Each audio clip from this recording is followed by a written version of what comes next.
오늘을 살아가는 묵상 시간입니다. 오늘 본문 말씀 이사야서 11장 10절입니다. 그날에 이새의 뿌리에서 한 싹이 나서 만민의 기호로 설 것이요 열방이 그에게로 돌아오리니 그 거한 곳이 영화로우리라.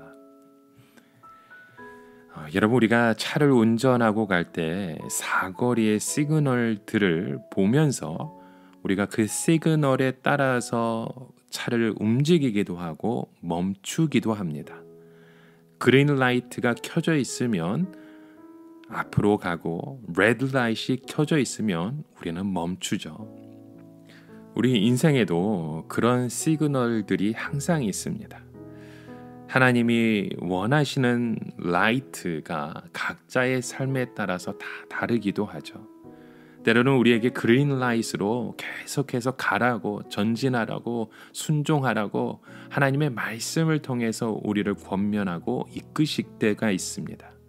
또 때로는 레드 라이트를 통해서 이제는 멈춰야 한다고, 더 기도해야 한다고, 주님의 그 음성을 들어야 된다고, 우리의 삶 가운데 하나님의 순종을 원하시는 시간을 우리 모두에게 허락하십니다. 그때가 있다는 것을 우리는 항상 염두하고 기다리고 봐야 합니다.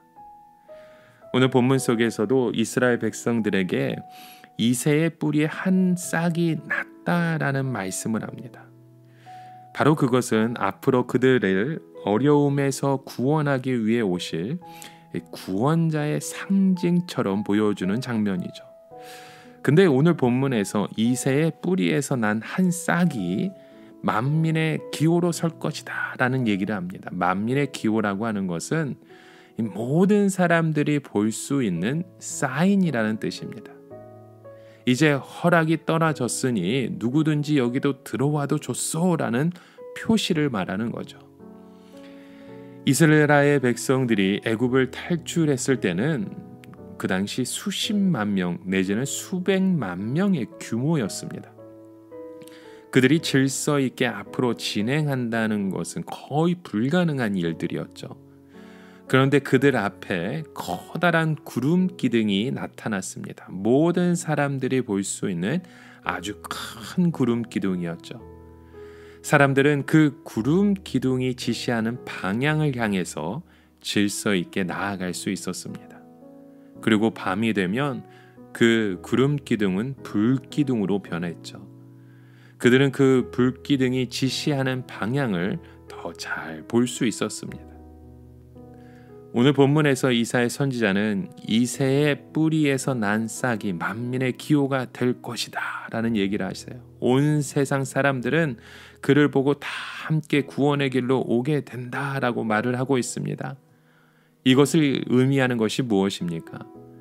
만약 우리가 이것을 과거 이스라엘 백성들이 출애굽할 때처럼 물리적인 해방으로만 생각한다면 그 의미를 영원히 이해할 수 없을 것입니다.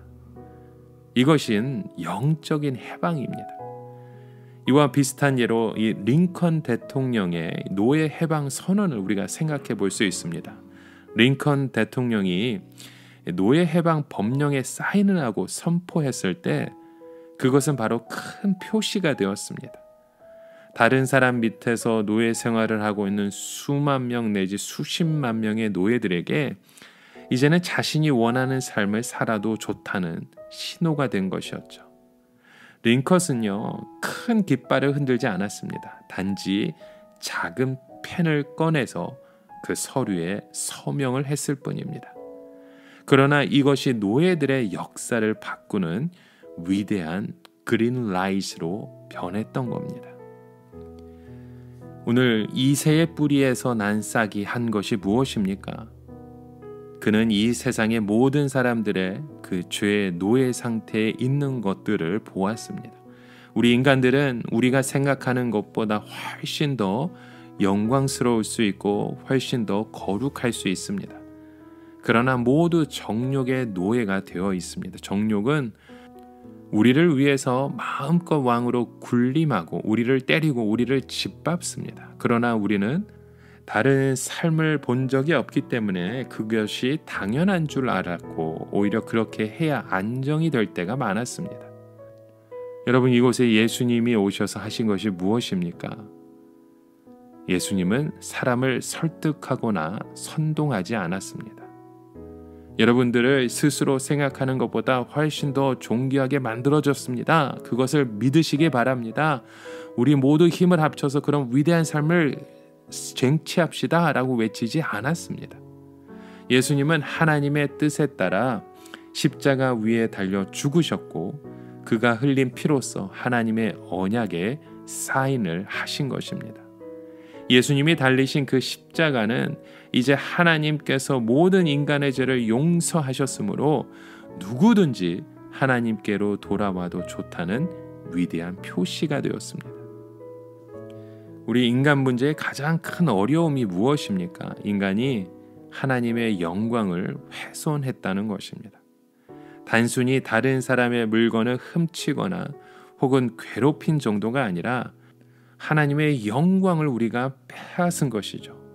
이것은 하나님도 함부로 용서하실 수 없으신 것입니다. 왜냐하면 만일 하나님께서 이런 죄를 그냥 넘어가신다면 하나님이 스스로 하나님 되시기를 포기한 것과 같기 때문입니다. 그래서 하나님은 어떻게 하셨습니까? 이스라엘 역사 가운데 누군가를 보내 이 엄청난 죄에 대해 사면을 행하겠다고 말씀하신 겁니다. 인간이 이 세상에서 당하는 모든 고통은 하나님의 은혜를 제대로 받지 못한 데에 있습니다. 인간의 가장 인간다운 모습은 우리 안에 하나님의 신성이 충만하게 거할 때입니다. 단지 먹을 것이 많고 좋은 옷을 입고 공부를 많이 한다고 해서 우리가 완전한 인간이 될 수 있는 것이 아닙니다. 우리 안에 꼭 채워져야 할 부분이 있습니다. 바로 그것은 하나님의 신성입니다. 하나님은 언제나 하나님이십니다. 하나님이 아니실 수 없습니다. 만일 하나님이 불의한 방법으로 우리의 반역을 용서하신다면 하나님 스스로가 하나님이 아니심을 인정하는 것밖에 되지 않는 것이죠. 하나님은 우리를 사랑하시지만 우리의 죄가 그것을 막았습니다.